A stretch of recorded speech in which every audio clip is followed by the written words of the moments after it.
नमस्कार मंडळी, तर ब्लॉगिंग सिरीजमधला आपला असा 46वा दिवस. आज सकाळी उठण्याचं कारण म्हणजे आपलं गणपती बाप्पा येणार होतो. त्याच बाप्पांच्या आगमनासाठी 8:15 वाजता आम्ही जातो गणपती शाळेच्या दिशेने. मंदार काका आणि मी.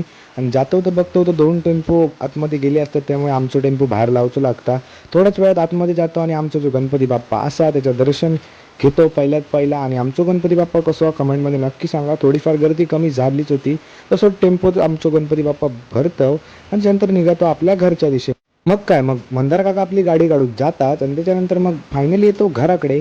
आणि घराकडे आमच्या दरवाजासमोर गणपती ठेवतो आणि आपल्या घरी गणपती आपलं सेट करूच होतो.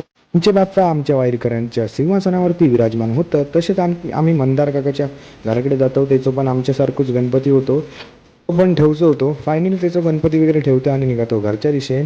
आणि तयारी वगैरे झालीच होती, काका पण तयारी करत होतो रवलेली सगळी. त्याच्यानंतर आमका घरातल्यांका सगळ्यांका लागलेली भूक, त्यामुळे जाते मी हॉटेल माऊलीमध्ये. थंयसून येते आणि तशी आरती चालू होता म्हणून आरतीसाठी जात आहे. झाला असा की माका झालो लेट, त्यामुळे माका सिद्धेश्वरचा घर गावता.